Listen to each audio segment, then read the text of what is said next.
from where we left off. So we've just got a couple more things in Unity, and then we're actually finished software prototyping. So all of those of you who've hated software, this is your lucky day because we're almost done. So yeah, we'll finish off with Unity, and then I'm going to give a brief introduction to hardware prototyping. But Niels has actually offered to take some, if not all, of the hardware prototyping, which is cool. So yeah, you get a bit of a break from me, and I'll get a bit of a break from lecturing, which is great. It's win-win. All right, cool. So mobile deployment. So we don't really sort of touch on this too much in processing because it's a bit of a convoluted sort of process to get it working.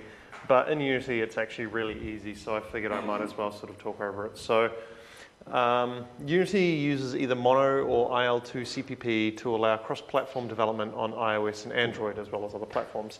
Okay, so what does that mean? Mono, if you remember from yesterday, I talked about, C#. If you remember from yesterday, I talked about C# being Microsoft's language, its invention, all that sort of stuff. And so what happened is Microsoft wrote it and obviously made it to work on Microsoft platforms because that's their business and they're not really worried about anything else. But it was quite a good language and a lot of people liked it. So some clever guys basically came up with this thing called Mono, and what Mono is it's an interpreter which allows C# to run on other operating systems. So you can have Mono running on Mac or Linux or on Android or iOS and everything. And it basically allows you to write C# code and run it on these other devices, kind of like how Java, you can write it and run on everything because you write an intermediate language, and then you have the Java virtual machine which runs it on that device, so it figures out what it needs to do. So you can write one set of Java code and work on everything. So C# with Mono allows you to do the same thing, which is awesome. It's a little bit slower than if you just write native code because obviously it's like if I was talking to someone through an interpreter, I say something and the interpreter has to interpret it into their language and vice versa backwards. So it's a little bit slower than a direct conversation. So as of just the last few versions, I think, was it 4.6 or maybe even 5.0 of Unity, they brought out this thing called IL2 CPP, which stands for Intermediate Language to C++, which basically takes your C# code and compiles it to C++, or C++, which is, C++, sorry. So it is good because obviously then you're not interpreting. It's like the difference between you having communicating with someone who doesn't speak the same language as you by using an interpreter versus having somebody write out everything you want to say in the language that you want to say it in, and then you just read it out. The difference actually means nothing to you guys. Really, I'll show you sort of where you can pick between the two of them, but Unity will pick the best for you, and it's not really something you need to worry about anymore. One thing which bears in mind is that the build targets must be installed in order to compile for these targets. So if you remember from way back when we first started looking at Unity, I was talking about how you can get the web installer, and then you can sort of say, install these build targets, or you can just download the editor. As best I can tell, you can, so from the editor you can supposedly download those packages after you've installed the editor. However, last time I tried to do it, the packages weren't there. So I would highly recommend, if you want to build for iOS or Android, go to the Unity page, and then when you go to go get Unity, free download, and then you can either do the download installer, which is the web installer, which allows you to pick and choose what you want to install, or alternately you can go to like, can't even remember where it is, I think the latest release.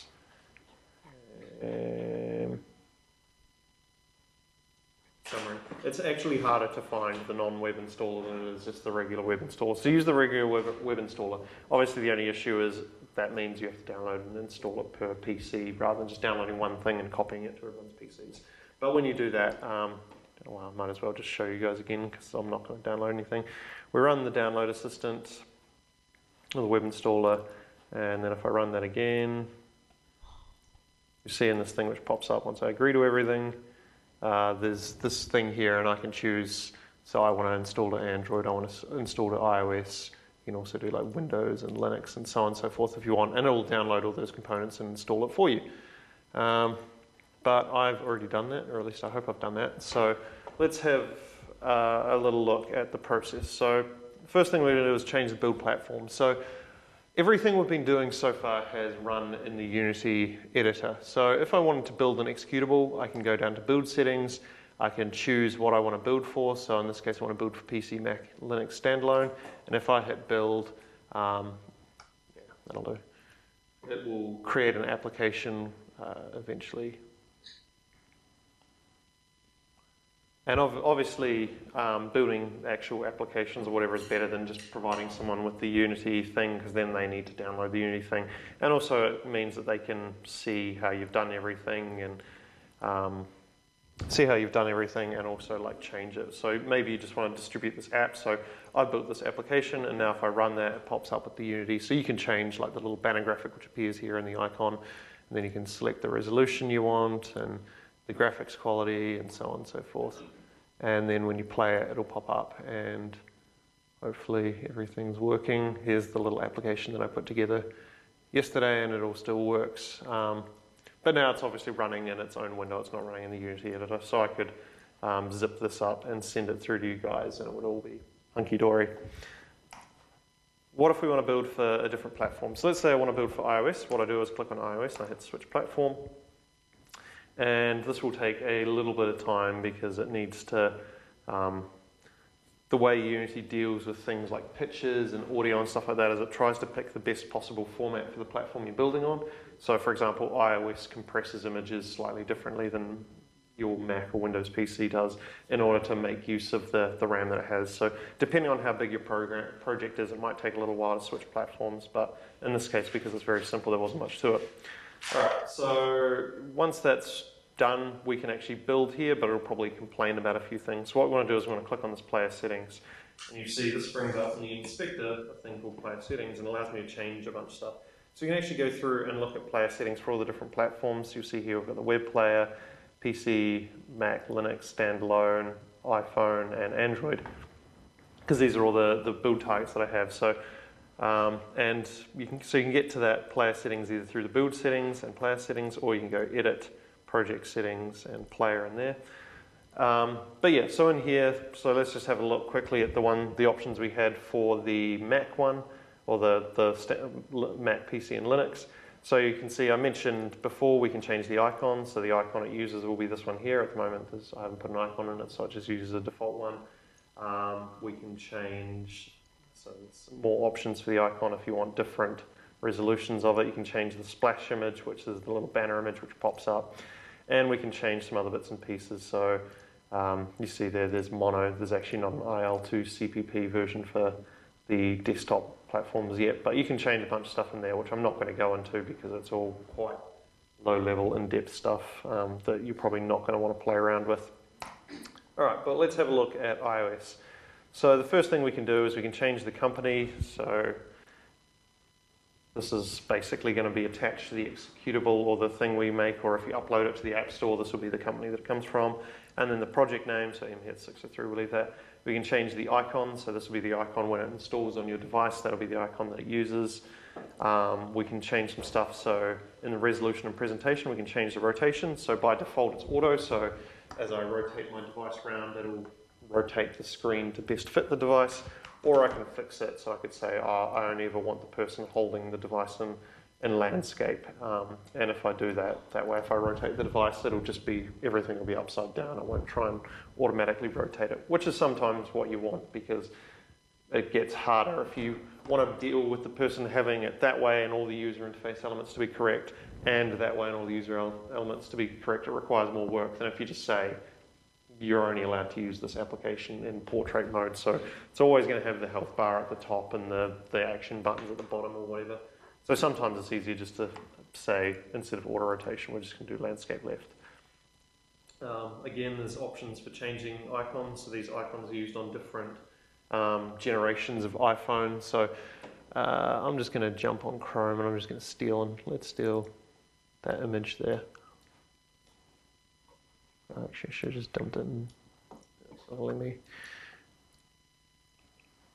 So So somewhere on here, there we go, learn icon.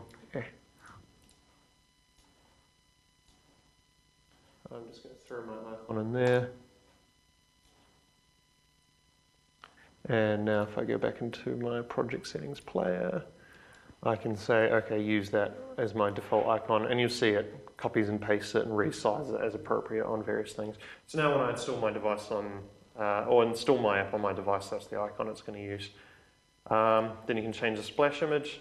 So if you're using the free version, you can't actually change the splash image, and the splash image is basically the image which shows when you first run your project. So this is the splash image here.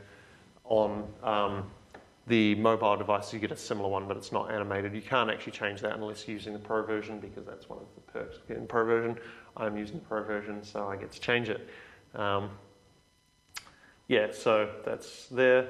You can change some stuff about debugging, but to be honest, I've found that being more or less useless. But what gets interesting, or the other thing I guess you might want to change is in here. There are some features which are specific to Android and iOS, and they're known as the bundle ID, the version and the build. So the bundle ID, every single application which exists has to have a unique bundle ID. And typically you do the bundle ID, so you do sort of a reverse website, so you do com, you might have hitlabnz dot, and then MHIT 603. And this bundle ID has to be unique to my app. If you have two apps with the same bundle ID, the operating system will think it's the same app and try and install one over the other one. And likewise, if you want to put your application on iTunes, or you want to put your application on the Google Play Store, it has to have a unique ID. It can't be an ID anyone else has used.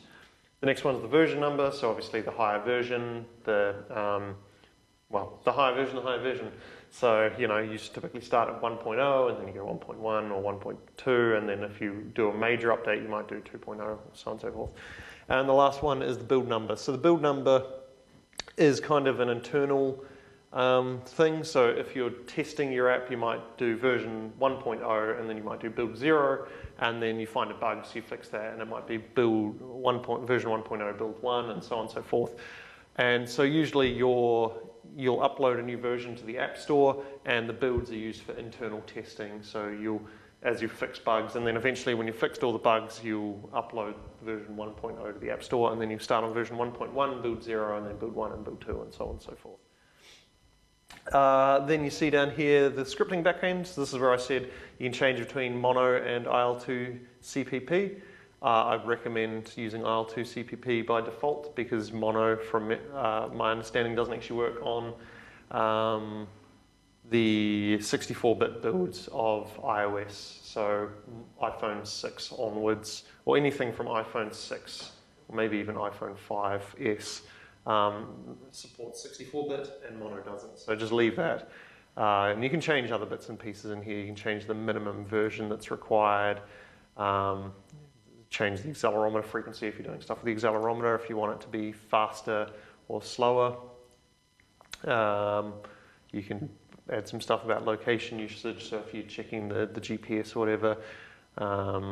Require persistent Wi-Fi if you're using the Wi-Fi all the time, so on and so forth. And yeah, that's probably most of what... and if you want, you can change it from universal, which will build both old style 32-bit builds for iOS, and 64, which is the new one. Universal will just build both those. So again, you probably want to leave that as is. And if you look at Android, it's much of a muchness there. So you have the bundle ID, the version, the build code.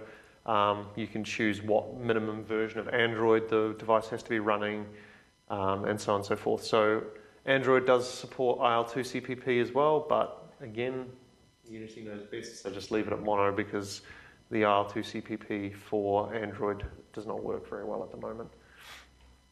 So yeah, again, you can basically just go in there and change it, but Unity will probably do the best job, so you're probably better off to leave it. Okay, so we've got that all set up. We've got our build target set to iOS, and so we can just hit build and my iOS app and say where we want to save it, and then it will go through and build a project which we can then deploy to iOS. So this is going to go through and the way Unity works with iOS is it doesn't actually build the application for you, it builds an Xcode project which you can then compile, because Apple's a little bit finicky with their platform, so apps for iOS should be built through Xcode and so on and so forth. So it's all right, hopefully this won't take too long, but while we're waiting we'll just go back to the slides. So check the build platform. Check the player settings, so check the bundle identifier, check resolution presentation to set up whether you want a portrait or whatever. If you want to do anything specific to mobile devices, that input class that we've looked at before has stuff around, you see in here, it has stuff regarding touch, so you can detect if the user's touched it. You can tell if there's touch pressure, so the latest versions of iOS and on the latest iPhones and iPads support touch pressure, so you can tell how hard the user's pushing it. And I think the new version of Android supports touch pressure as well. You can do stuff like touch count as well, so you can tell if the person's pushing with 1 finger, 2 finger, 3 fingers. And, well, you can check if multi-touch is enabled, and if so, you can tell how many touches. You can tell if it was a touch with a finger or with a stylus.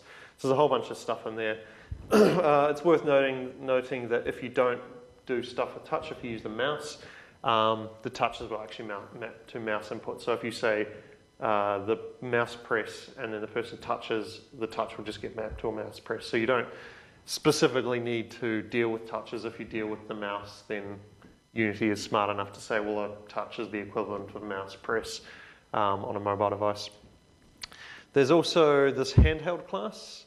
Whoops, opened the wrong one. Which has some stuff which may be of use to you. So you can play a full screen movie, you can set various OS activities, you can trigger the device vibration. So there's a few bits and pieces in there which may be useful, but the input one probably does most of what you want. All right, so this Unity has finished building now. So you see here we've got this My iOS app folder, and in here you see this Unity iPhone Xcode proj. And this, if I double click on this, it will open Xcode. And so Xcode is Apple's software development suite, basically. So it's a development environment and all other bits and pieces. And we're going to use that to build our iPhone app or iOS app. So plug my device in, and I didn't turn this on beforehand. That was a bit stupid. Sorry, hopefully it won't take long. Do we have any other slides on? Right.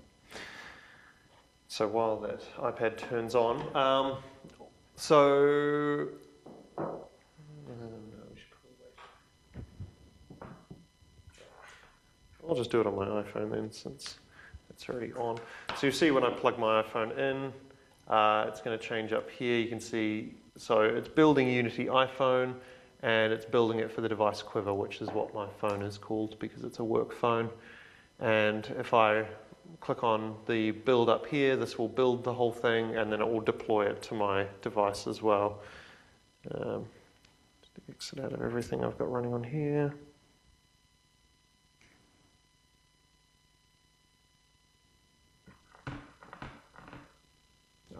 Actually, I'll throw it on that one, because that way you've got a better chance of seeing what I'm doing if it's on the iPad rather than... There we go.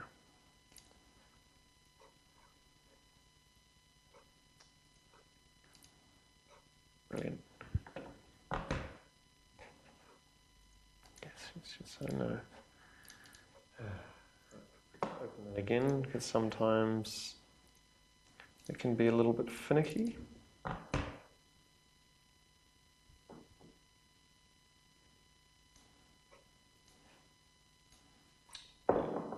Good job, Xcode. So yeah, this is unfortunately the life of being developing on Mac, that sometimes it's just not going to work. Okay, never mind, we'll go back to the iPhone then.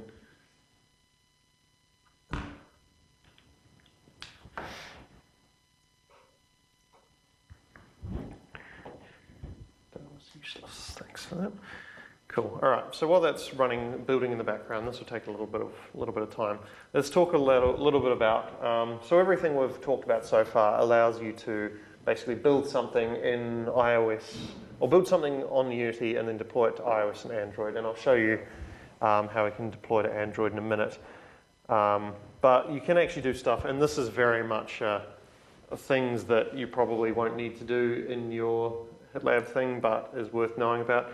So Unity can actually call into native Android and iOS code. So if there's features which are specific to the platform that you want to do that Unity doesn't support, you can actually write some code for iOS or Android, and then you can basically call that code from Unity. So there's, and you basically do that by building your own plugins. So there's a couple of manual pages here that I'm not going to show, but you can go into it if you want, which basically shows you how to write a plugin for Android, a plugin for iOS. So if you've done any Android or iOS development before and you've got some cool features and you want to be able to use them in Unity, you can basically write your own plugin. So you write your code that you want to run in iOS using a language called Objective-C, or write it in Android using Java, and then you can use these. So on Android, you can use Android JNI, Java class, Java object, Java proxy, or on both of them, you can use DLL import to basically call code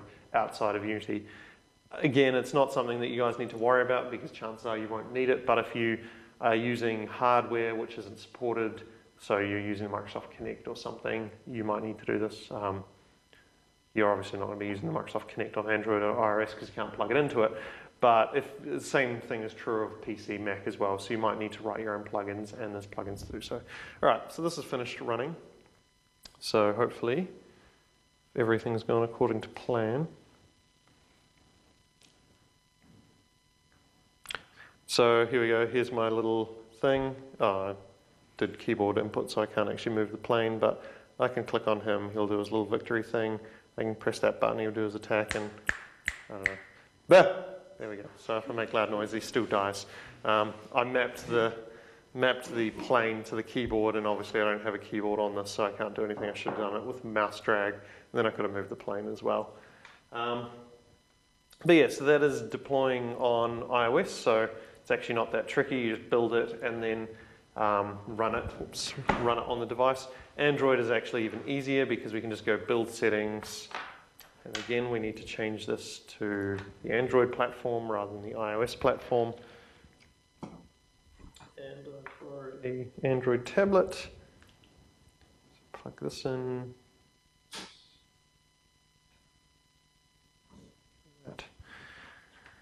And if this is finished, we can go build, and that will allow us to build an APK, which is an Android app file, or we can actually just go build and run, and that will actually build it and install it to our device as well. But the good thing about Android over iOS, there's obviously lots of them, but one of the good things is that Android, you can actually, that APK which it generates, you can actually send that to somebody else and they can install it on their Android device. Doing the same thing on iOS is a lot trickier because iOS tries to be very secure, so you can't send people stuff which will delete all their photos or whatever. It is possible to generate a file that people can install on their iOS device, but it's a lot more work. But yeah, here we go. So now it's running on iOS, or Android, sorry, and the same things are true. I can't make a loud enough noise to get that one today. But yeah, it's there. And if we go to there, you'll see it's got the icon in there of the little owl. And that should probably also have generated in here somewhere. I don't know where it's put it. Oh, there it is, untitled.apk. So that's my Android project, so I could now send that to you guys and you could install it on your device and check it out. One thing I should have actually mentioned is, so if you're deploying, sometimes things won't work quite as you would expect them or hope them to. So you use your debug statements, and I'm just trying to think, do we still have any debug statements in here? Possibly not.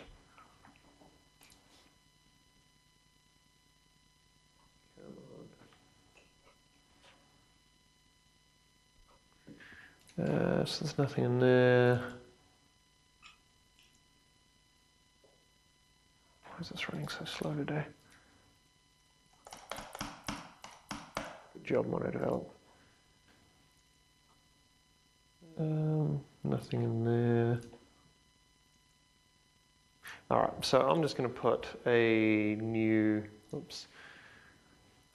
Let's see, when our Spartan King, when we click on the button, let's just put a debug statement in here. Clicked on the button. Oops. So now, hopefully, when I click on that button, see, clicked on the button. Carry that.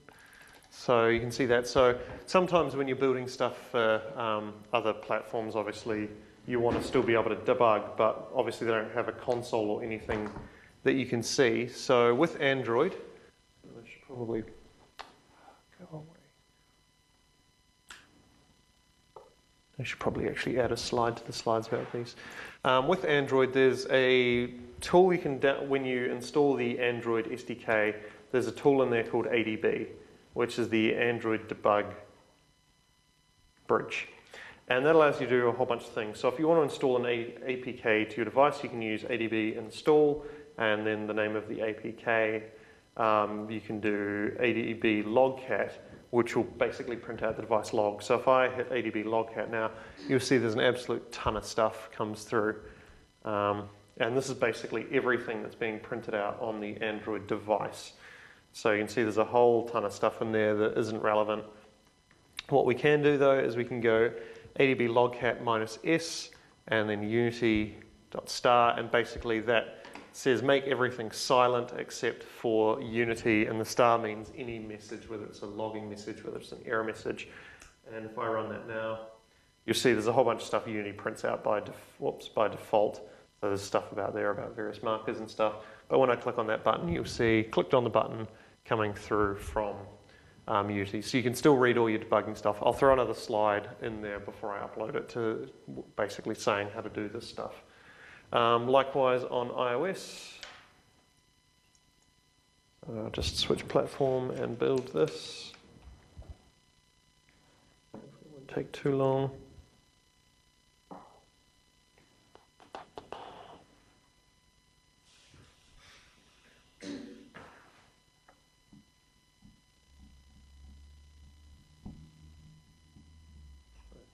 Build.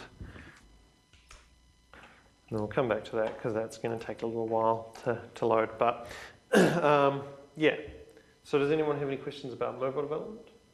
We'll move on to the next thing, and then we'll come back to the debugging in iOS because it's just going to take a couple of minutes to build. Hopefully it's all fairly straightforward. You know, if it's something you're interested in, download, give it a try. It's pretty easy for 90% of it. It only starts getting tricky once you start doing your own plugins and whatnot, which I recommend avoiding wherever possible. And the thing is, a lot of people have done plugins for most stuff you might want to do on the asset store. So for example, if you wanted to do,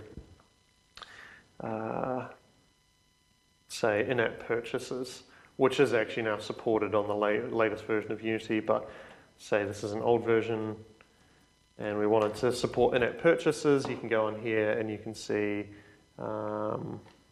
what's going on here. iOS SDK in-app purchase. So for $10 you can get something which will allow you to do in-app purchases in your app, and it doesn't require you to write any of the plugins yourself. So there'll be plugins in here. You can see plugins iOS, which will do all that sort of stuff for you.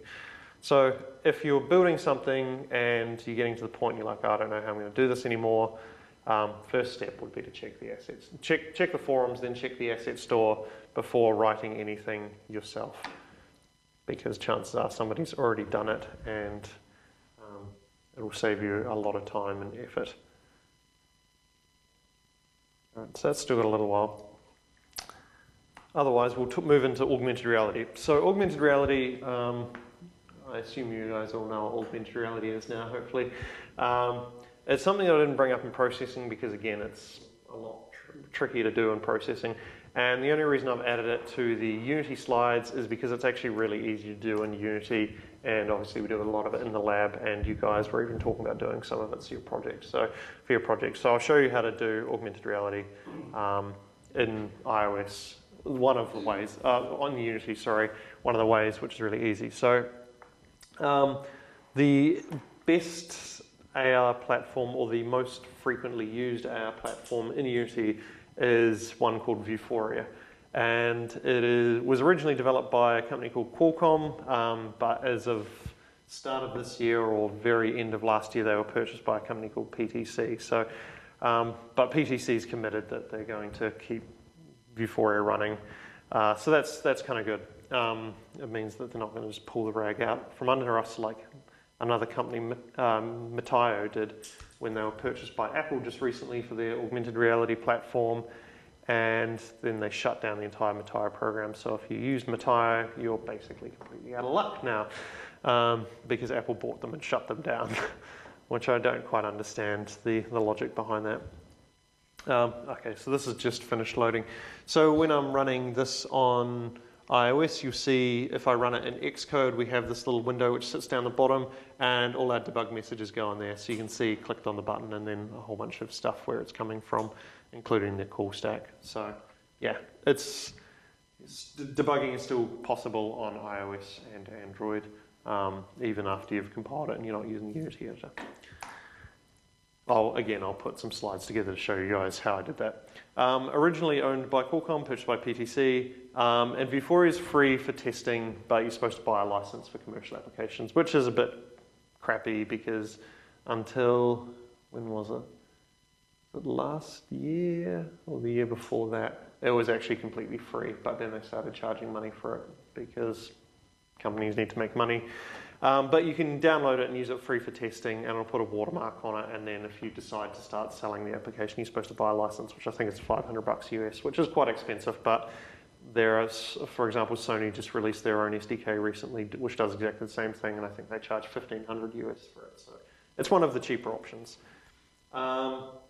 So let's have a quick look at the Vuforia website. So there is actually, I think, one just vuforia.com, but it is pretty much useless. So, okay, they've updated it since the last time I saw it, but it used to be just, there's nothing in there. The dev portal is really where you want to go because that's got all the information. So there's stuff in there about pricing and stuff, but what we want to do is we just want to go to the downloads because we want to jump straight into it. So Vuforia works on Android and iOS, and you'll see here if you're an Android or iOS developer, you can download libraries which you can use directly in there. However, they also support Unity, so we can just click on that and we can get the Unity package which we can import and use in our application, which isn't downloading at the moment, but that's fine because I downloaded it earlier because you've always got to be prepared for these sorts of things. So where were we? It will be in Quiver, Unity plugins.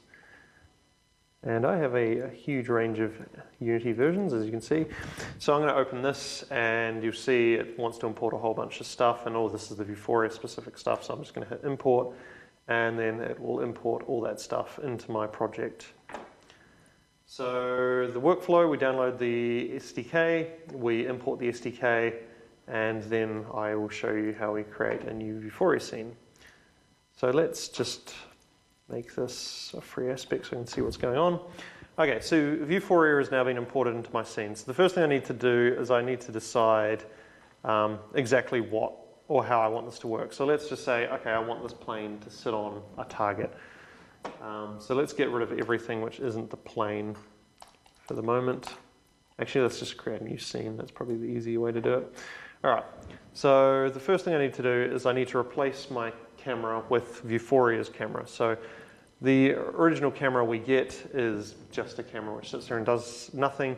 Vuforia, if we look in the asset folder or the asset window down here, you see Vuforia, and we're looking for this prefab folder, and in that you'll see a bunch of different things that we can drag into our thing. So we want to replace our main camera, which is just a dumb camera which does nothing, with Vuforia's AR camera. So I'll drag that out and delete that. And now instead of having my main camera, I have my AR camera. And what the AR camera does is it loads whatever tracking stuff I need. It positions itself in the real world positions itself relative to the tracking markers and so on and so forth.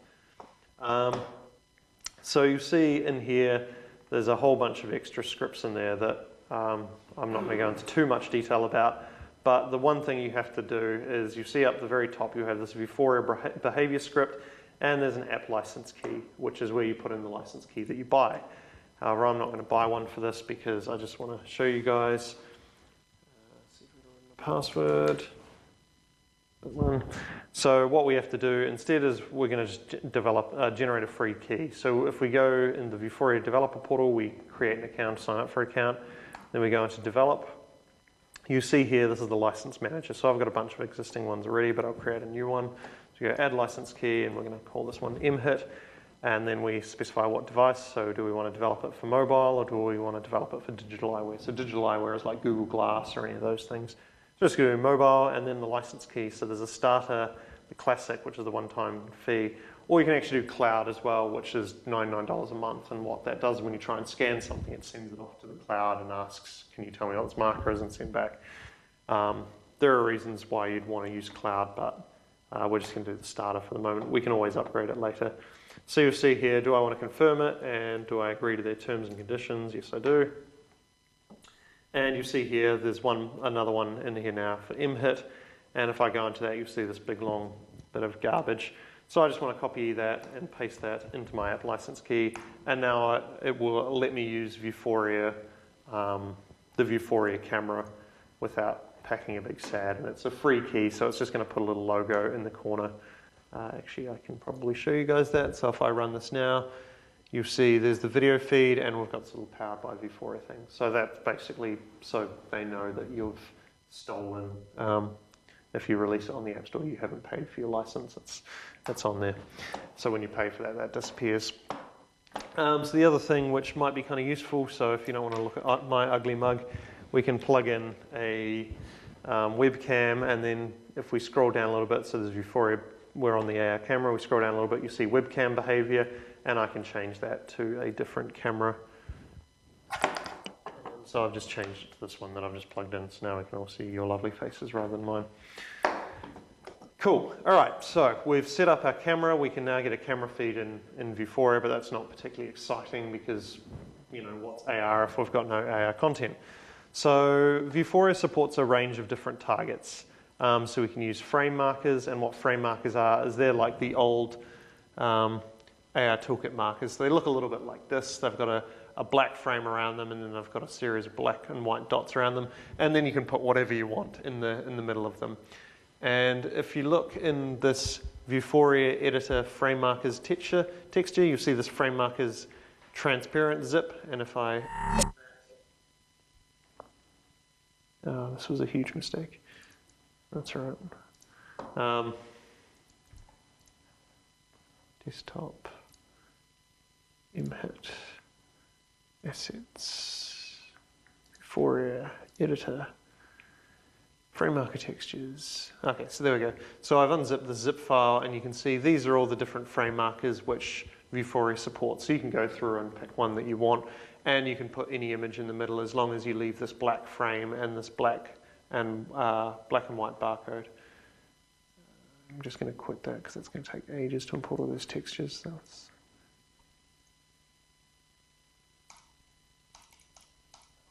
oh, that's right. That saved me having to load them all. So yeah, you can use frame markers if you want to use the older style, sort of AR toolkit style markers. There is also cylinder targets, so you can you can upload a texture, and I'll show you this a little bit later, and you can act as if it's wrapped around a cylinder. So if you want to scan off a Coke can or something, for example, you can do image targets, which is the standard one where you're just tracking off a picture. Multi-targets, which is, I think if you have more than one of the other targets in there. Object targets, which allows you to track off a 3D object, which you have to scan in earlier. Text recognition, which allows you to track text and recognize it. A user-defined target, which is basically allows a person to capture an image themselves and track off that. And then there's a couple other things. Smart terrain, which allows you to, using an existing target, you can then track the environment which is around it. But I'll talk about those a little bit later. But let's just start with image target. So, okay, I want to track off an image target. I drag that in there. And you'll see in here we've got this image target behavior, and we've got type. So I can have predefined, user-defined, or cloud reco. So User-defined allows the user to capture their own targets, so you can basically say, take a photo of something you want to track off, and they capture that, and then you can put some 3D models on that and track off that. Or you can have Cloud Reco, which allows you to recognize markers in the cloud, which you have to pay that $99 a month for. But most commonly, we just want to use predefined ones. So you see down here, it says no targets defined. Press here for target creation.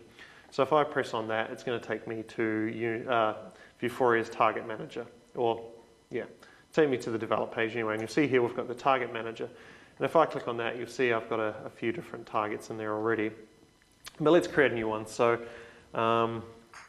let's look on the internet for a cool picture, and I may be playing with fire with this one, but no, that's all right. So let's say I want to be able to track off this cat for whatever reason. Just minimize some stuff in the background. So I want to view that image.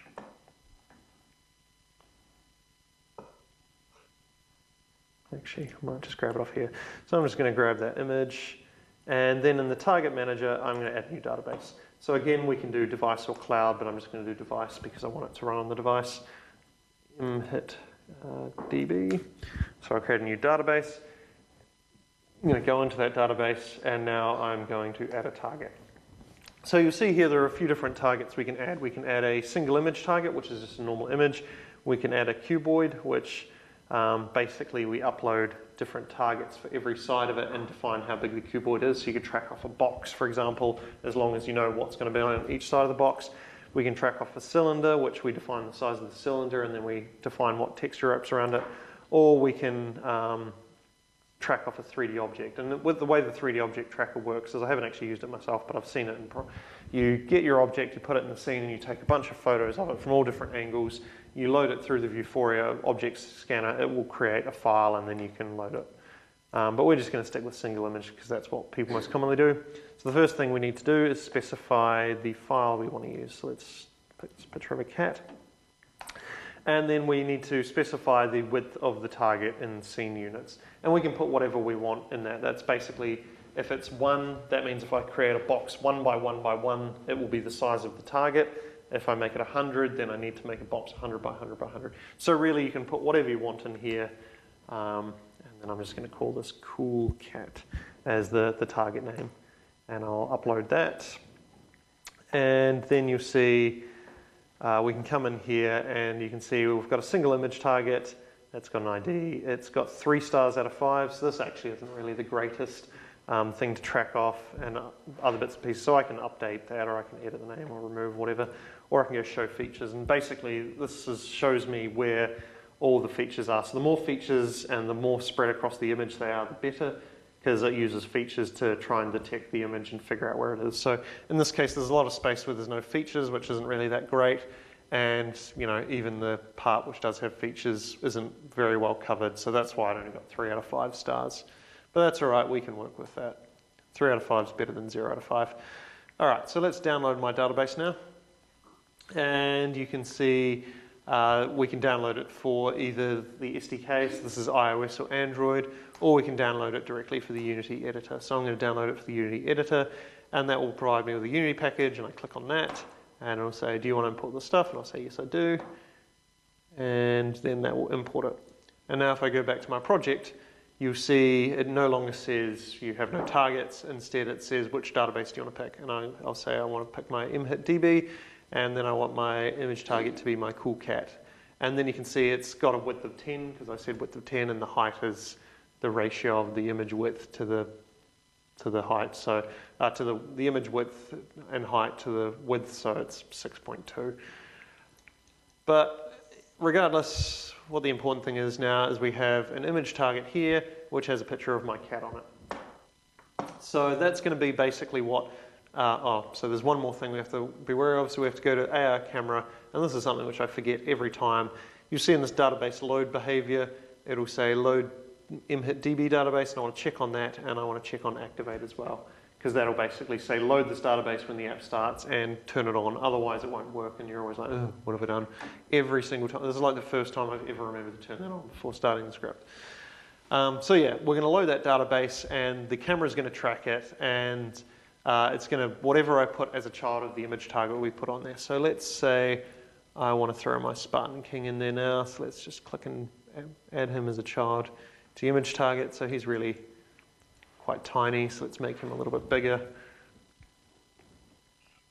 There we go, and let's rotate him around so he's facing the camera. There we go, so now we can see this is what it's going to look like. We're going to have my Spartan King, and he's going to be standing on top of this picture of this cool cat. And sure enough, I can run this, and I haven't actually printed out a picture of the cat, so I'm just going to pull it up on the desktop. Try and make it so we can see both of these at the same time. And so now if I point the camera at my cool cat, we can see the Spartan warrior is standing on it. Obviously this would be a little bit more impressive if I actually printed this out, but never mind, you get the idea. And likewise, I can build this. I might just do this for Android because it'll build faster. I can, because Vuforia works with Android and iOS, I can just as you saw before, we can build and deploy this straight to, I might need to delete the old version off here, build and deploy this straight to Android or iOS, and everything will work hunky-dory.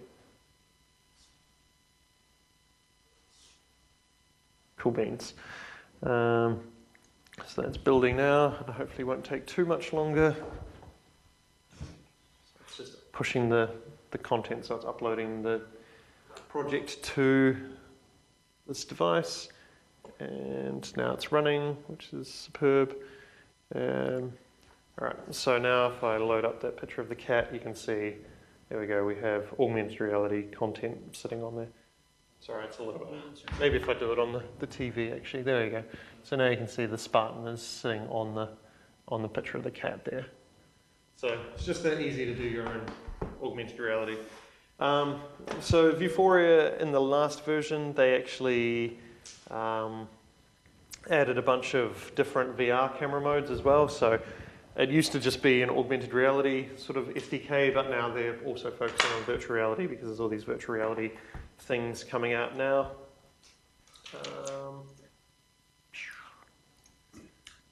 So you can go, they have Vuforia has a bunch of, so if you go into support, they have some support or popular topics, and they also have a frequently asked questions and forums as well. So the forums are often quite good, people are going on there. Again, Vuforia sort of falls into the whole Unity problem that you will come across bugs now and then and people report them and they get fixed, but that's all right. So yeah, there's information here about how you can use mixed reality. They're calling it mixed reality because you can do AR and VR in it. But essentially the idea is you go into the AR camera, and in this digital eyewear behavior, you change it from none to either optical see-through, which would be like the Google Glass, or video see-through, which is like looking through a phone. And you can see in here they've got viewer types. They have the Google Cardboard, or they have like, or the generic cardboard, sorry. They have the Google Cardboard. They have somewhere there's a way to set it to do the Samsung Gear and stuff as well. And that will, when it builds and runs, it'll basically, might even do it this way. Yeah, there we go. So by setting that from none to video see-through, you see now we've got this double image, and it's got the distortion things that if I now had this on the Google Cardboard, I'd get that sort of stereo. Well, it's not really stereo because it's coming from the same camera, but it will see it in both eyes. So you can do sort of that VR type stuff in there as well. And obviously if you want to do pure VR, all you do is you just turn off the video background, and that way you just display all your virtual reality content without any image in the background. And there's lots of instructions in here with how to do that as well. Yeah, so as I mentioned, Vuforia supports a range of targets, image targets, frame markers, object targets, and smart terrain. So Vuforia object targets, and hopefully they have. So this is one somebody's done with tracking off a little Dragon Ball Z character, so you can track off real objects. I was kind of hoping that Vuforia might have a video showing it. They have video showing it.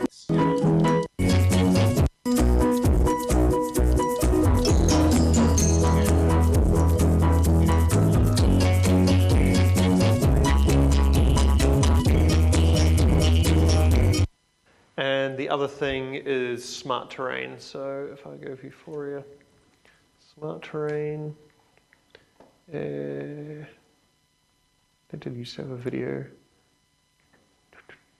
This one here, I think it is.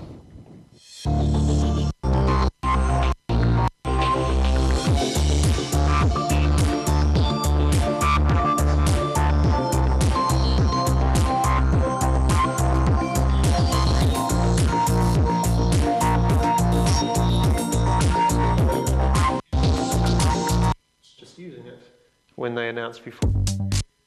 There's my mate Roy. Features in Vuforia: Smart Terrain and HD Camera View. Smart Terrain is an exciting new feature of the Vuforia platform that represents a breakthrough in mobile. So they have a few companies who were picked to beta test their smart terrain technology. One of the largest out in the world. Just a bit of shameless self-promotion. We were also picked months back when we were talking so this is a little app we put together before it show off smart terrain stuff. Coloring the page,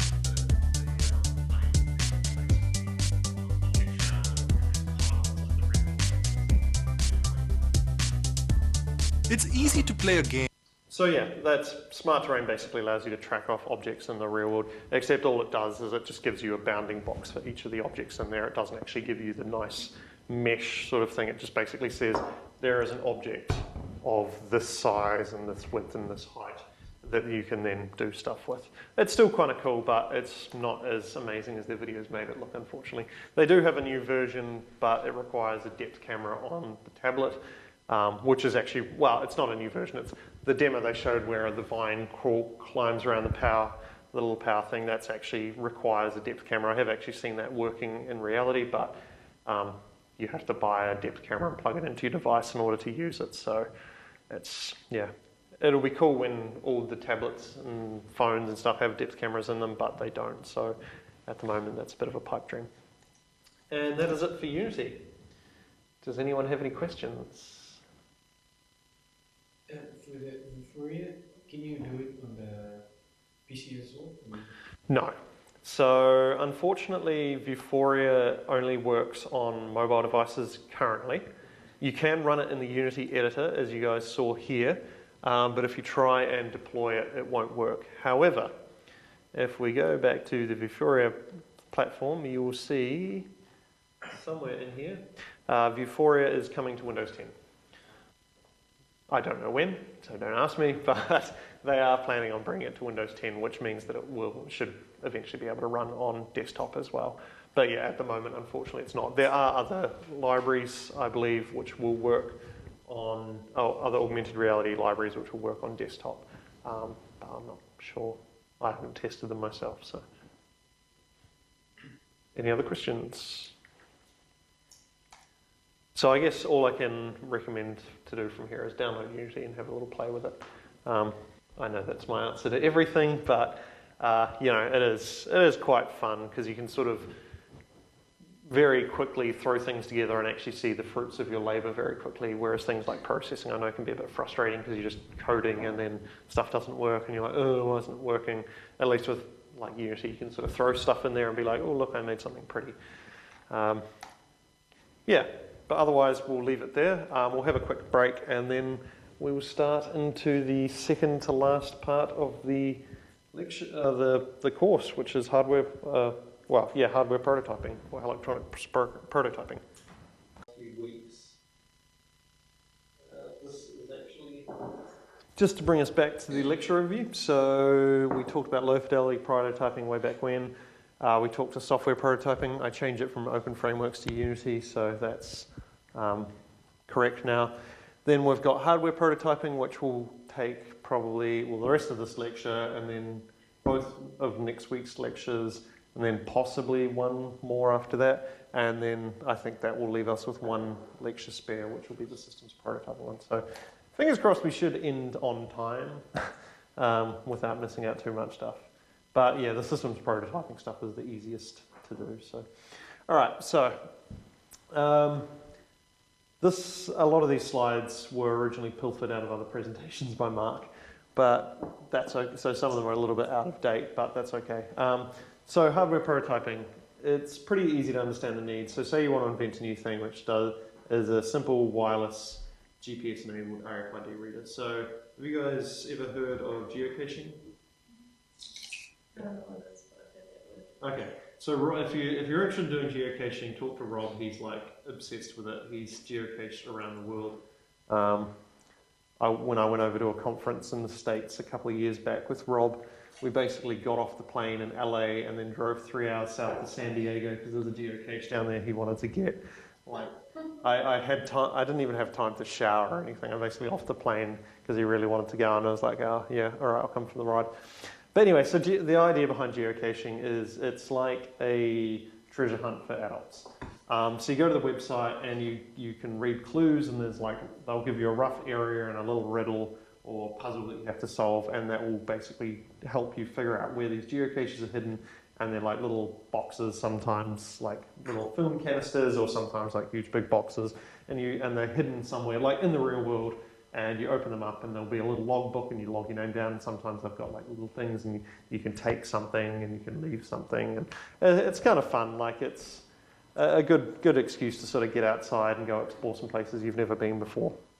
But you can imagine, instead of having like the log books, you might want to have RFID tags that can be read, so you can automatically log which geocaches you've visited. So we want something which is wireless, so it can communicate back to the geocaching website and update which ones you've visited. It needs to have GPS because we need to figure out whereabouts we are, and we want an RFID reader so we can read it.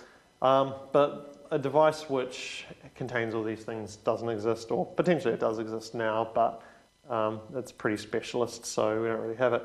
So you could build your own, but they're often pretty hard to make. So, or used to be pretty hard to make anyway. So unless you're an electronics engineer, all of this looks pretty overwhelming. I don't even know what this is supposed to be. I suspect it's probably nothing.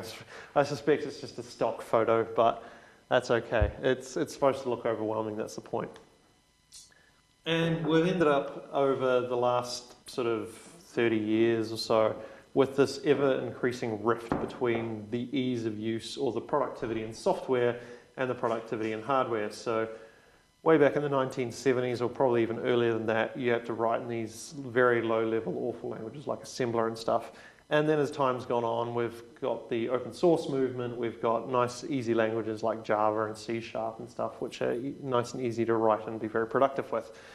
However, hardware is lagged behind.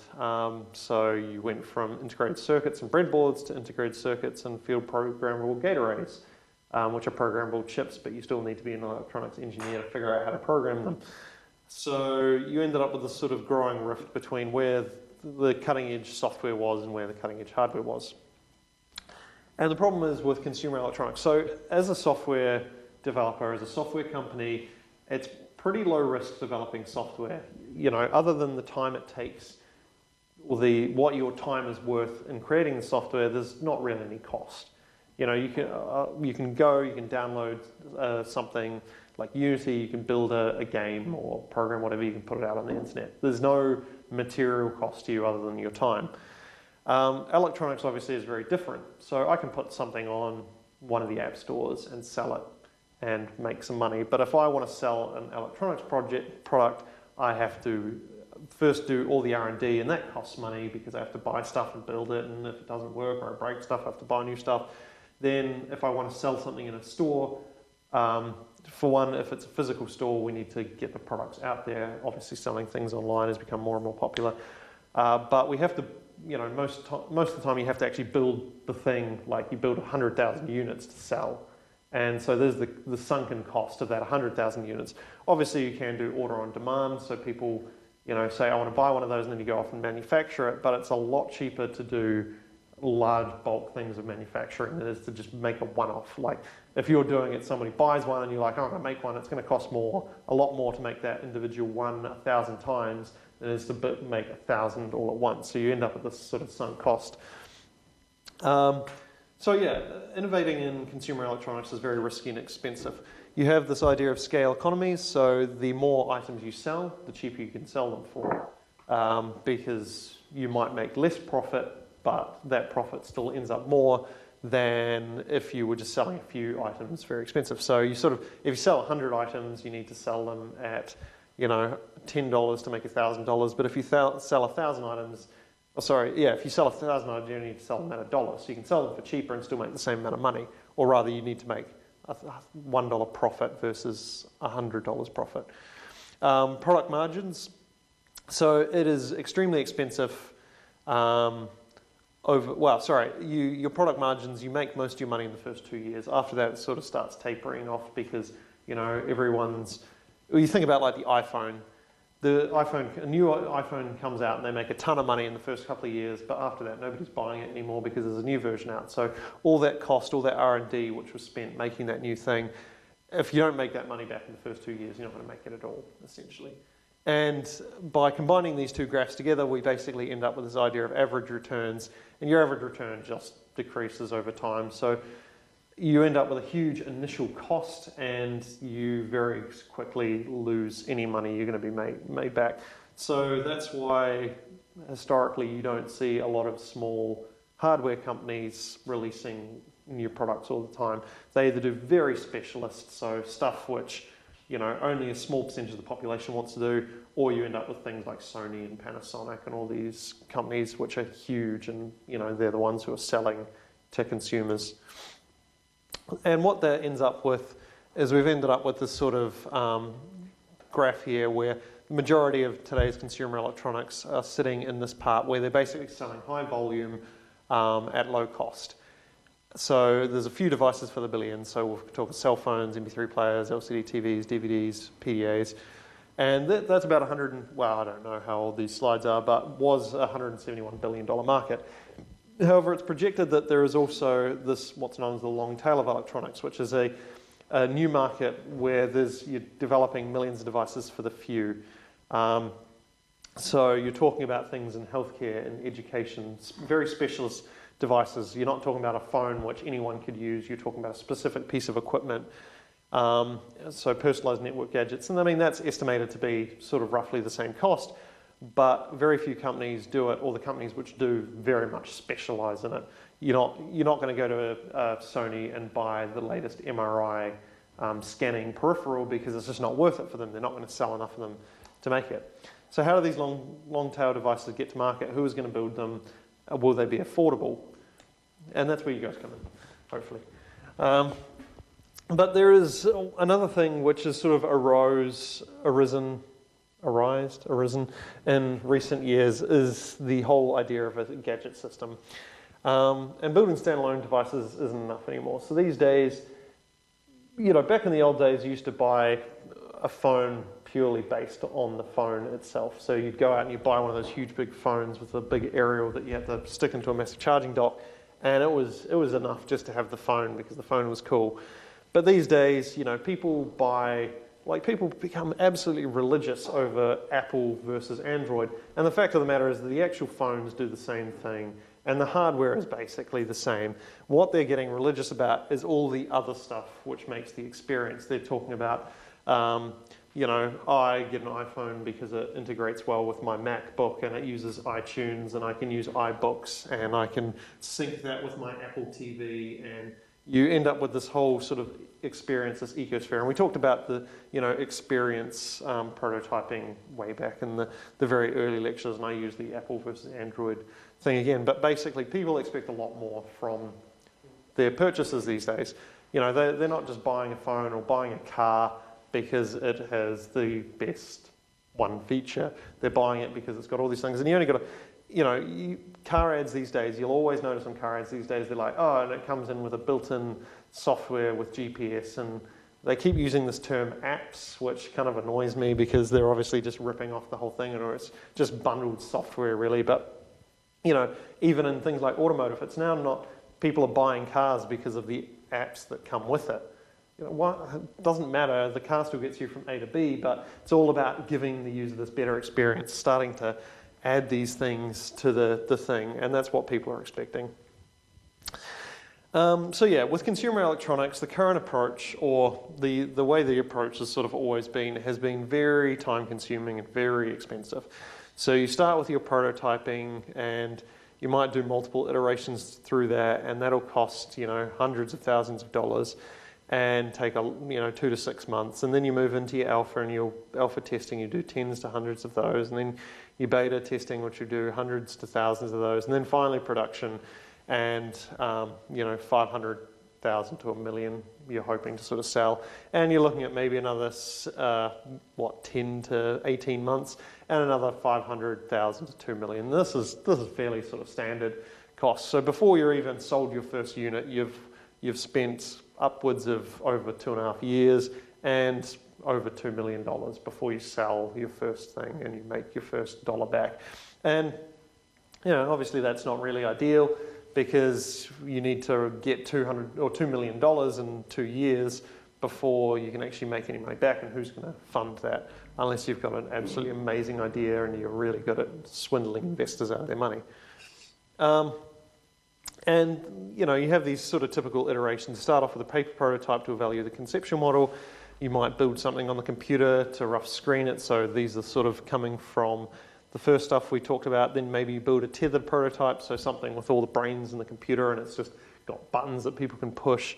Then you do a real device prototype with the major features, and then you finally get the whole thing prototyped with everything ready to go. So there's a lot in there before you can get a product out.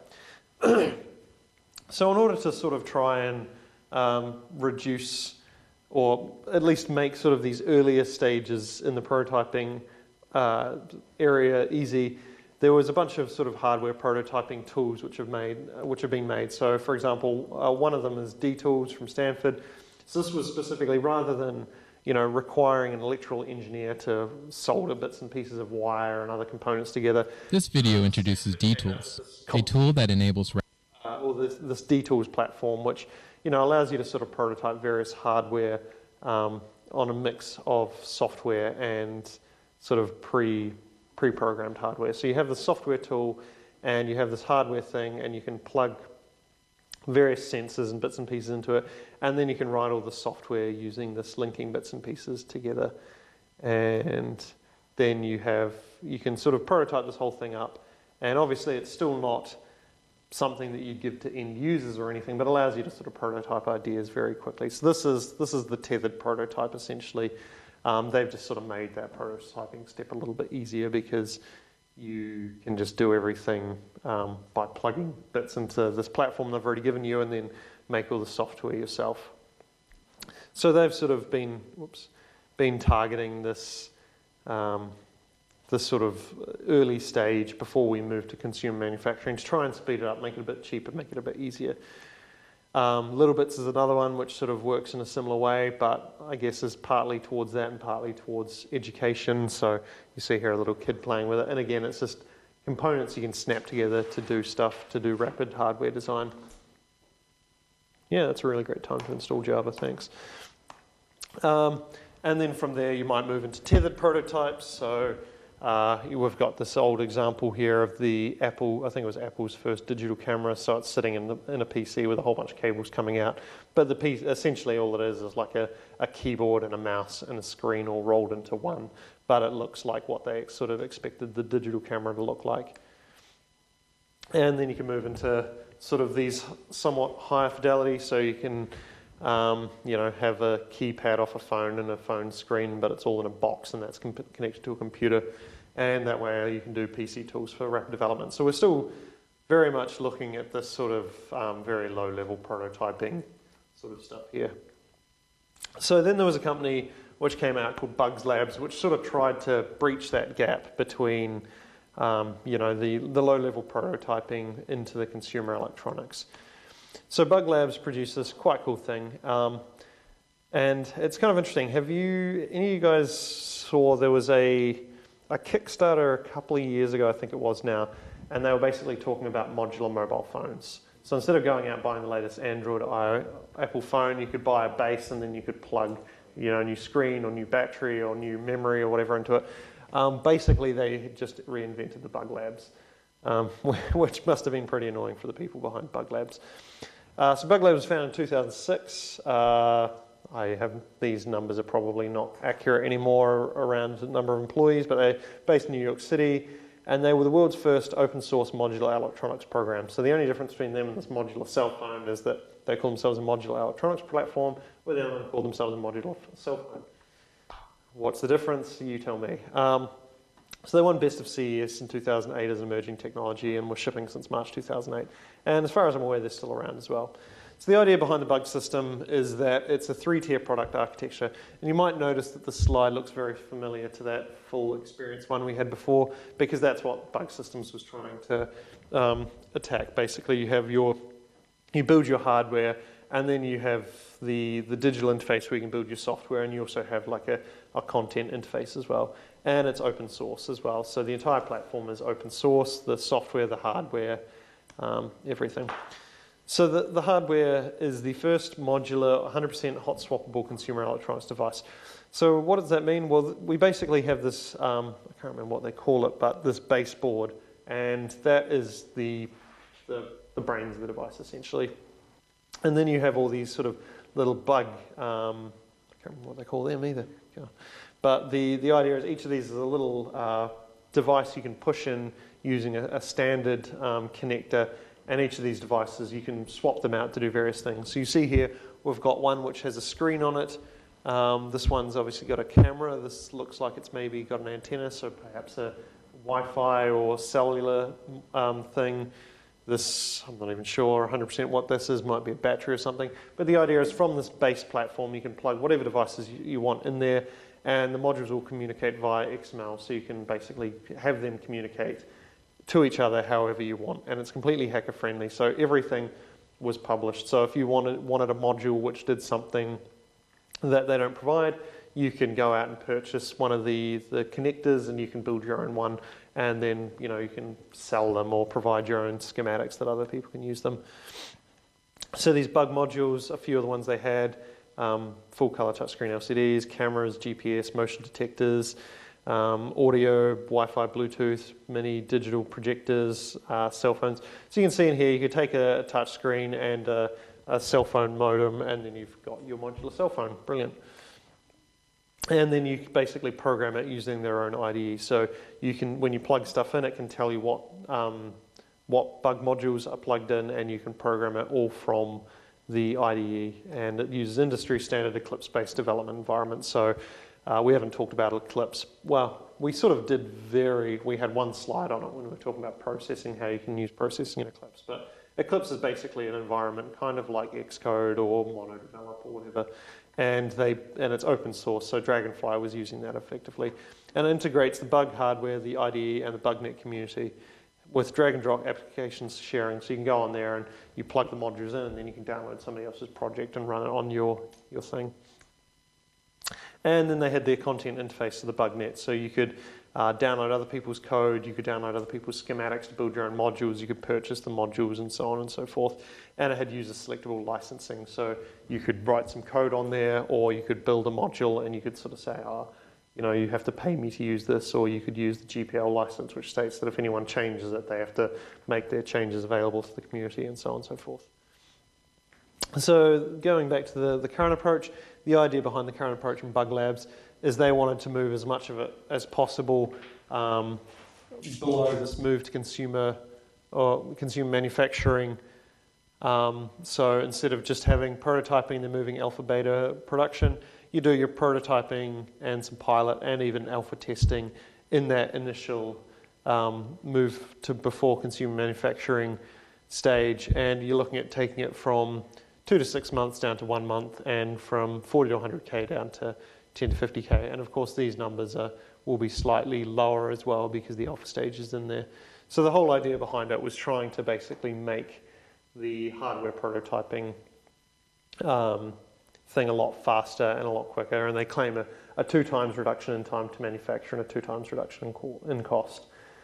So we don't have any of the bug devices, unfortunately, because they're quite expensive, and we're going to go a level lower. So think of this lecture as just sort of what other people are doing. This isn't actually what we're going to be doing.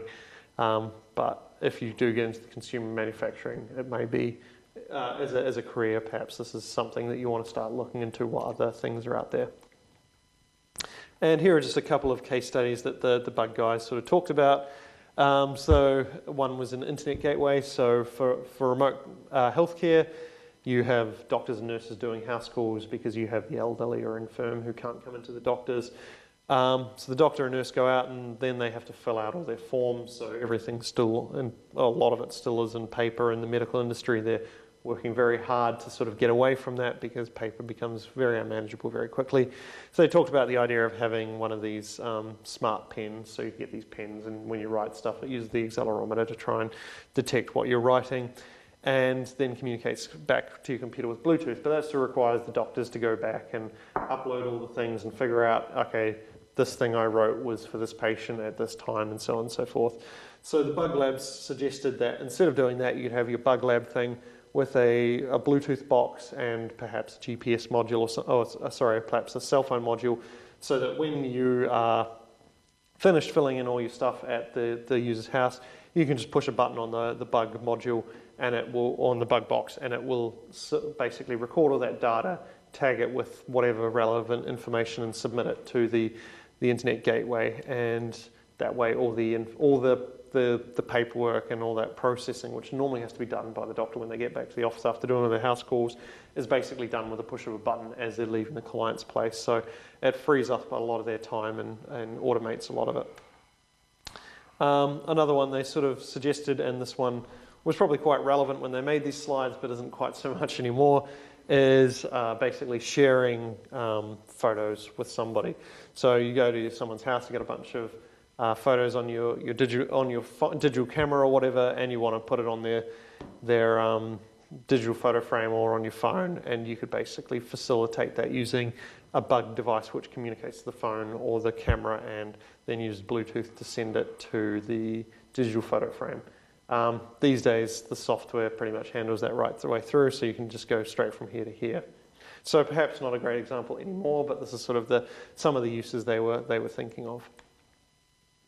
All right, so that's sort of a rough look at how some other people have tried to solve this hardware prototyping problem.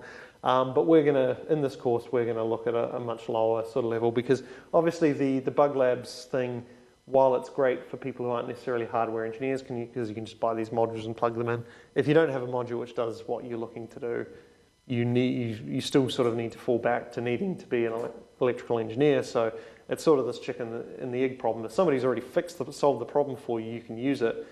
But if you haven't, then you need to be the person who could solve the problem, in which case, why would you be using Bug Labs anyway? So yeah, it was a nice idea, but it still has a number of limitations, I feel. So we're going to look at some of the other tools which are out there. So obviously there's Bug Labs, there's the DTool stuff that we talked about before, but we're going to be focusing on something a little bit lower. We're going to be looking at the Arduino. I've added the Raspberry Pi in there as well, because the Raspberry Pi sort of came out fairly recently, and it's similar to the Arduino, but we're not using it in the lab. But everything you do with the Arduino, you can do with the Raspberry Pi. All right, so looking at this graph here, we can see that there is a range of, these are obviously just some of the common ones. There are a range of other ones out there which range in difficulty from quite easy to use to quite advanced, and they range from quite cheap to quite expensive as well. So for example, if you want to build some hardware, you might choose to go out and purchase Lego Mindstorm. So Lego Mindstorm is the typical Lego blocks, but they have a little programmable, I think actually, I have a picture, maybe not. They have a little programmable, like it looks kind of like an iPod, and you can program it, and it's basically the brains of the Mindstorm, so you can plug in motors and other bits and pieces to this, and then you program that, and then it will control. We've got one of them in the lab. If you're keen to have a play with it, talk to Christoph, I think he's got it, being the Lego man. But we had, for example, some French interns who were trying to build a ball balancing bot using Lego Mindstorm. So they had a structure which you put on top of like an exercise ball, and then it moves itself around, so you can push the ball and it tries to move the other way. They never got it working, but that's neither here nor there. Then there's some other ones as well, so I don't know about the iCubeX. Fidgets is one we talked about sort of way back in the very first slides when we were talking about hardware prototyping. There's the Make controller, which is kind of similar to the Arduino, but a little bit lower level, basic stamps. Basic stamps came out way back in the 90s, and it was kind of like the Arduino before the Arduino, but it was still, it was probably a little bit before its time, to be honest, and it was quite expensive and didn't really get adopted that well. Then we have the Arduino, which is obviously what we're going to be working with, which tries to sort of meet this the sweet point between requiring technological ability and not limiting you, and at an affordable price as well. And then obviously you can go down to just making your own custom stuff, which is pretty cheap but requires a huge amount of knowledge in these areas. So yeah, we have Lego Mindstorm, which is at one end, which is expensive but user-friendly, and then at the other end we have the Bare and Custom, and then you have the Arduino, which is sufficient for almost all needs. That perhaps is a bit of a stretch, but as you'll see, I might actually crack into some of the Arduino slides because we've only got a couple left in this one. The Arduino actually has a very wide platform which allows you to work across a wide range of various problem areas. So yeah, to give you an idea of cost though, here's the Lego Mindstorm, and here's this little device I was telling you about, which is programmable. It's got a couple buttons for executing through the program. So here's a cool little crane someone's made. It's approximately, well, back when these slides were made, approximately €250, so pretty expensive really. Then we have the Arduino. This is a very old Arduino board, which is about €25. To be honest, the price of Arduinos actually hasn't really changed much, which is a bit of a shame, but they're sort of around that $50 mark. And then you have the Atmega 168. So you'll notice that this chip here is this same chip here. So the Atmega is actually the brains of the Arduino. So the Arduino is the board, and we'll talk about this a little bit later, but basically breaks out this chip. So it does all the stuff with powering the chip and make sure it has all the bits and pieces it needs, but it also provides these really easy to use ports which allow you to plug stuff into it and very quickly get going. So the Atmega itself is only about $5. Well, less than $10 New Zealand anyway. When you've got it in the board, and the Arduino board, it's a bit more expensive, but it's still like an order of magnitude cheaper than if you're working with Lego Mindstorms. So that's where those slides end. So we might just crack on to the Arduino stuff because we've got a little bit of time left, and we'll start talking about what the Arduino actually is. Okay. So, is it gonna do something? No, cool, good job.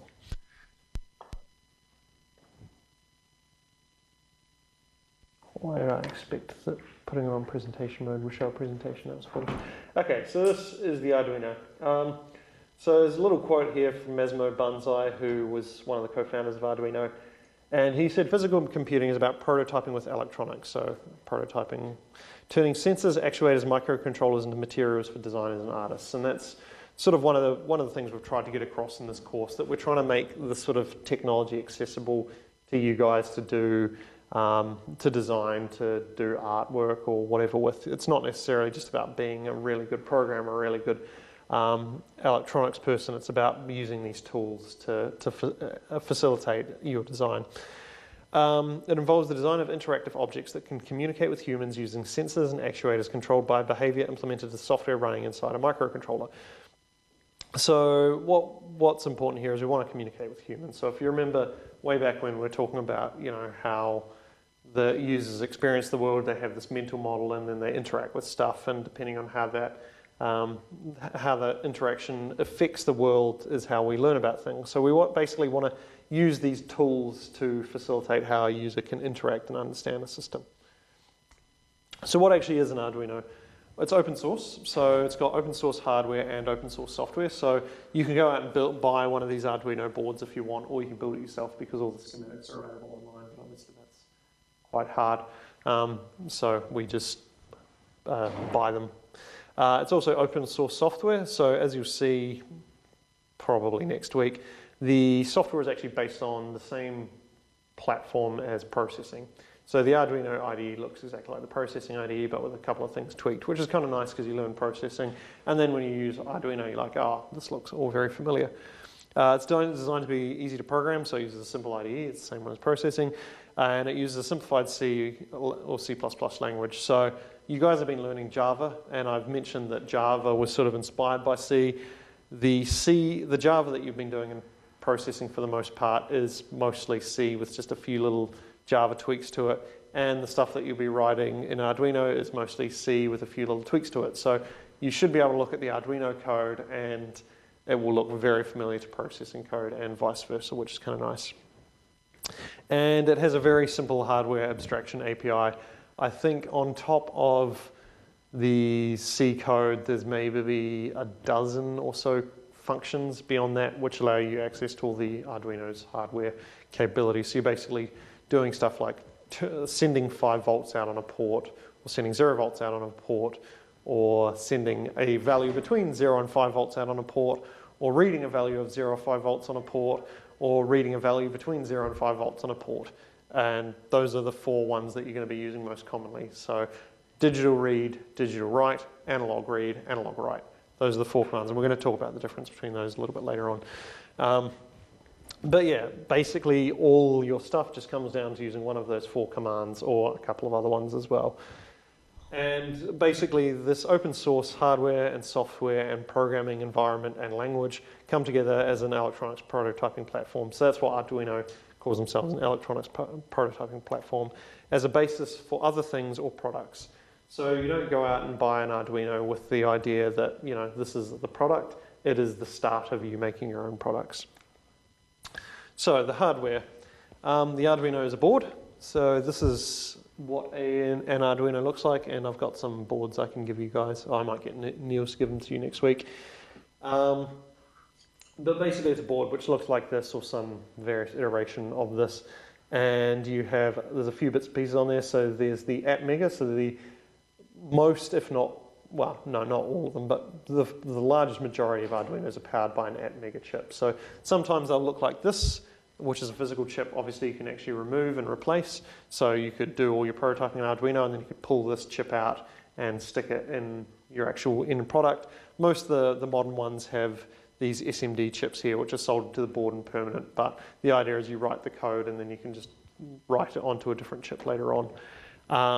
They have a chip for communicating with USB to serial and a USB port. So you just plug them into your computer with a USB cable and you do all your programming with that. There's no need for fancy connectors or cables or anything like that. It's all done over USB, which is nice. They come with their own power supply. Sometimes that will be a separate power supply like you see here. A lot of the newer ones are just power over USB. So you can program it and get it to build the circuits and everything, program it, and you can either run it on your computer, or alternately you can power it via USB. So you can make it, and when you're done you can install it somewhere with USB. And a lot of artists do this. They do all their programming, prototyping on Arduino. Once they've got it finished, they don't actually bother making a nice finished product. They just take their Arduino, stick it to the back of whatever, like maybe a TV if it's an art install, or a projector, and then you just power it via USB and just leave it to do its thing, and it will keep running quite happily without a computer. And then you've got your input-output pins. So the top ones are digital pins. Digital input and output, and also analog output. So these ones allow you to put voltage out or read it in either digitally, so that's a 1 or a 0, which maps to 0 or 5 volts in the Arduino. Or you can do analog, which allows you to put out between 0 and 5 volts. Again, we'll talk about this later. Then you have a few power pins, so you can also power your Arduino off here, but you can also power other devices using your Arduino. And then you have some analog input pins, which allow you to read analog values, so values between 0 to 5 volts. So here's just pretty much the same thing, but with a couple of extra little bits and pieces in there. So I think the only thing that this one really has, it has a reset switch. So you can reset if you're not running it through a computer and you want to reset it. There's a little switch you can push. And yeah, the rest of them is not particularly exciting. But this is sort of where I wanted to get to was, so I mentioned, you know, you can use Arduino for everything, and that may or may not be true in most cases. But the thing about Arduino is because it's an open source hardware platform, there is actually a huge amount of different boards which are available, and these are only ones which are available from Arduino themselves. So I'll open up their website. So there's the typical Arduino Uno and Dumelo Nove. So Arduino is originally Italian, I believe, and so a lot of the names are in Italian. So here are a lot of the original sort of boards, and they have Bluetooth boards, they have boards for communicating via serial only. They have the LilyPad boards, Nano boards, and so on and so forth. So I've picked out a few of them here. So you have the Uno and the Du Melanove. So this is sort of an older one. This is the newer one. Most of the newer ones are based on the Uno. And the main difference between the two of these was just the power of the chips. So this one's kind of old and slow and outdated. This one has a much more powerful, so it can run faster. It can hold more, like larger programs. It can do a whole bunch of range of stuff. So you don't really see these ones too much anymore. All the ones we'll be using are based off this Arduino Uno platform. Then there's the LilyPad. So the LilyPad, one of the things which Arduino has been quite popular with is sort of the merging of technology and fashion. So the LilyPad was designed as something if you want to do like, an outfit with lighting which lights up and does cool stuff. The LilyPad, the only difference between the LilyPad and the Uno really is that it looks slightly prettier. So you can use it in fashion because it looks less like a circuit board and it looks more like a brooch or something. That was pretty much the sole purpose of the LilyPad, because they got a lot of people who are doing cool costumes or fashion design or whatever using Arduino to power whatever electronics was in the fashion, and they were like, I don't like this because it looks ugly, so they built this instead. Then you have things which are slightly more suited to more generic uses. So the actual Uno and Du Melanove, whatever boards, are sort of about yay big. So they're slightly smaller than a modern day cell phone. But obviously if you're building something small and portable, you don't want something that big. So we have the Nano and the Mini, which are smaller boards. They're slightly, the Nano still has USB, the Mini actually doesn't, and has to be programmed through its pins. But they're basically the Arduino again, but stripped down, so they're even smaller. And in fact, even today I saw some guys built a new Arduino platform, which is the exact form factor of a AA battery. Being the idea is you can get one of those, I don't know if I can open this, but you know how you can get, like, you open up a cell phone or like a TV remote and it'll have like 2 or 3 AA batteries side by side with that weird little thing. You can actually buy one of those and you put 2 AA batteries in an Arduino and backwards, and it will be powered off the AA batteries. So it's kind of cool. You can get very small Arduino packages. And then there's things like the Explorer. So this is an Arduino, which not uncoincidentally looks like a game controller because it's designed as a game controller. But it's a game controller where the game could actually be running off the controller itself. So you could plug this in, hook into some of the extra controllers and actually basically output a video feed that you could use. So the entire controller is within the game. You can see the little joypad and some buttons there and a little slider across the bottom. So these Arduinos are fairly standard. You also have ones which are built to basically be much more powerful. So if you're doing like really, you need a lot of ports or you need a lot of power, you have the Arduino Megas. So the Mega has obviously a lot more output ports you can use, so you can plug a lot more things into it. And the chip is also a lot more powerful, so again, it runs faster, it can hold more code and so on. So this is more getting into the sort of industrial applications of Arduino. And then you have, a little while ago, Android jumped on board because they thought, hey, this is really cool. So they brought out the Mega 80K, which communicates with Android phones. So you can control your Arduino from an Android phone or program it, or use your Android phone as a peripheral for the Arduino. And then if you need to go further, they did release the 32-bit Arduino, which is using an Atmel Cortex M3. So what that means is all these ones were 8-bit, so they're more sort of like, you know, the chips are sort of 1980s, 1990s era technology. This is a 32-bit one, so this is stepping into the late 90s, early 2000s. So this is effectively as powerful as a desktop computer, but it's an older desktop computer anyway, but it's actually running an Arduino. So if you really want to do super hardcore stuff, you can do that. At this point in time, you've got to be asking yourself whether Arduino is the right platform for you. But if you're really married to the idea of using your Arduino, but it's just not powerful enough, you do have that option. In addition to that, so obviously there's a whole bunch of different boards out there, and some of the other ones which are on the website, like have serial rather than, or Bluetooth rather than USB. Arduinos also have the concept of shields, which I think is quite cool. So these shields are add-on modules which extend Arduino capabilities, and they look a little bit like the Arduino, but the way they work is they basically just slot into it.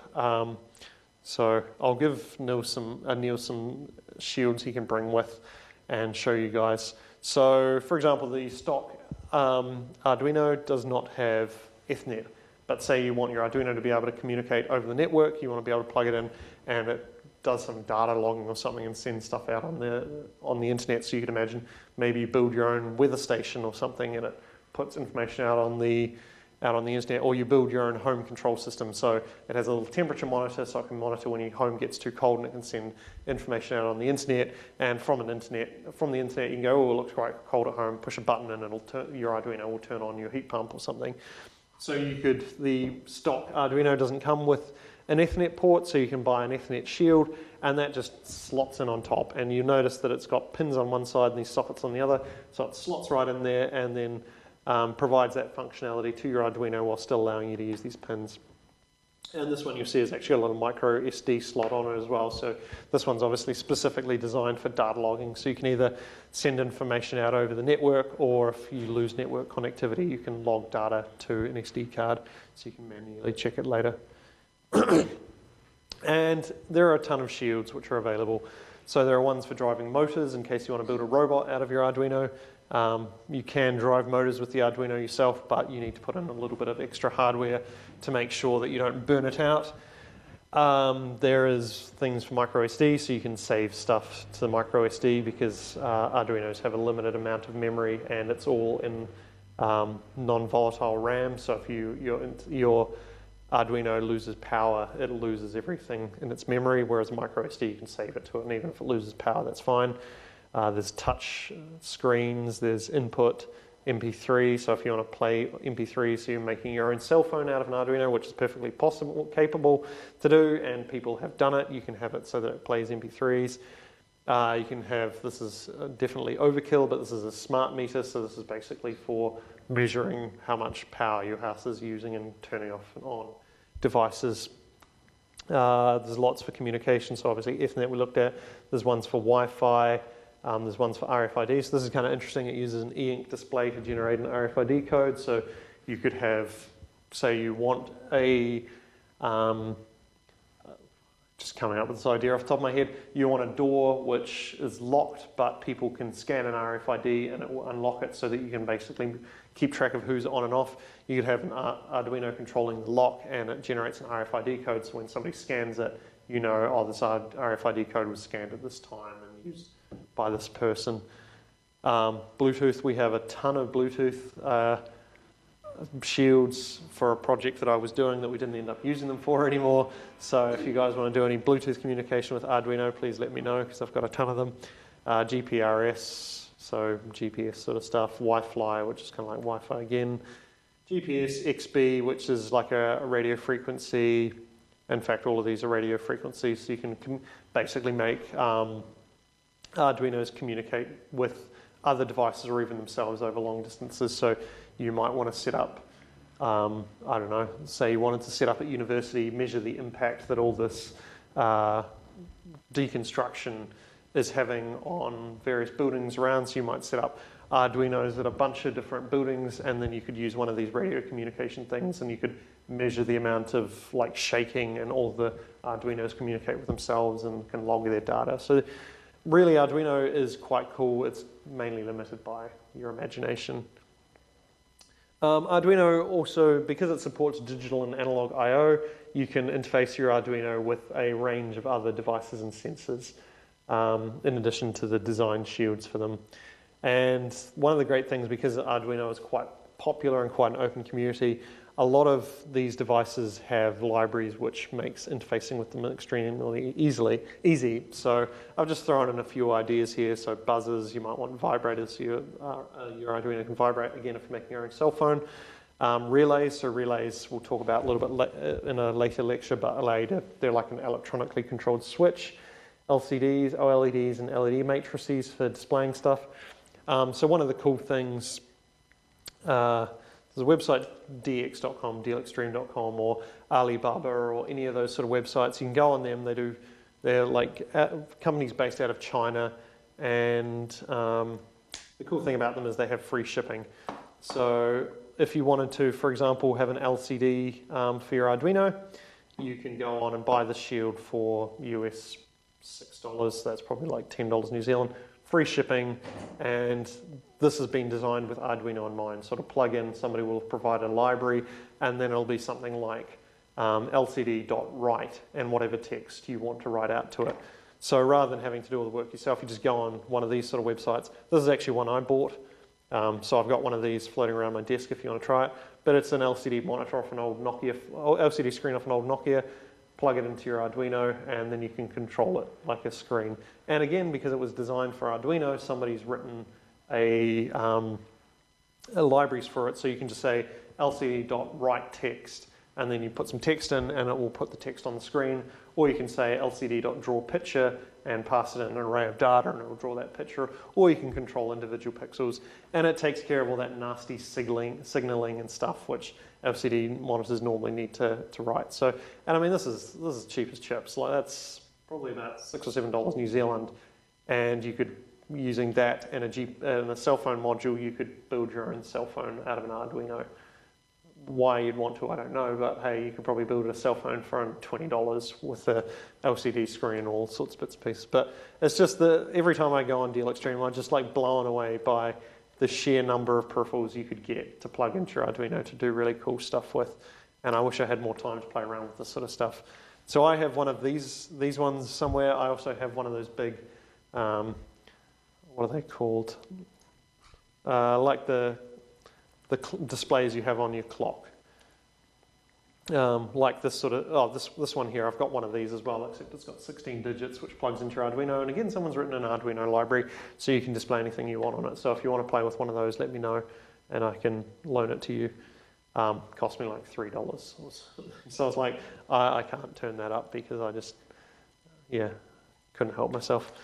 So yeah, there's lots of this sort of stuff out here. Sensors for detecting light or color or rotation, sound, water, temperature, humidity, infrared, ultrasonic to measure distance, compass, accelerometers, current, Hall effect, which basically detects magnets, so you often use them and if you want to detect motion of two things which aren't connected together. So you want to build an alarm for your house, you put a magnet on the window and a little Hall effect sensor, so when it opens, the Hall effect sensor trips and you know that thing's open.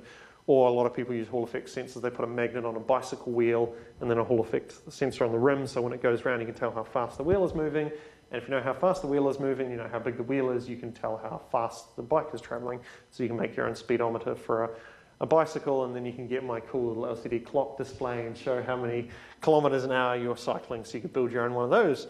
CO2 sensors, if you want to build a smoke alarm for whatever reason, infrared, flex sensors, flame sensors, if you want to build a smoke alarm. Infrared thermometers, an actual smoke detector, pressure sensors, heart rate sensors, a real-time clock if you want to measure things with a clock, pH sensors, and as I mentioned, there's this Android ADK as well, which allows you to hook it up to a phone so that you can get access to the phone's camera, the compass, the gravity sensor, the light sensor. You can use it for vibration and so on and so forth.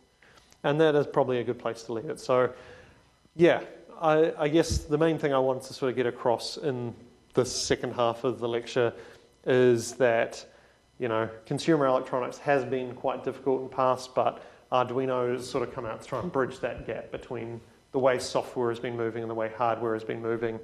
And the Arduino is capable of a lot of stuff. It is really sort of limited more by your imagination than the hardware itself. So from next week, I think Niels will be taking you guys on the rest of the Arduino.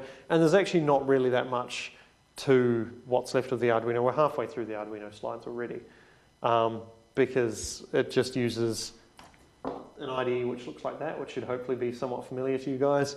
And the programming, there is probably like maybe half a dozen commands above and beyond what you guys have already been doing in processing, which you can use to control processing, and there's a few other bits and pieces, but really the interesting stuff is when you start combining the Arduino with other pieces of hardware to get it to do stuff, and that's what predominantly the rest of the lectures in the hardware prototyping will be about, like various principles of electronics and various electronic components which you could use to do cool stuff with. Right, does anyone have any questions? No? Okay, cool. There will be an assignment on Arduino.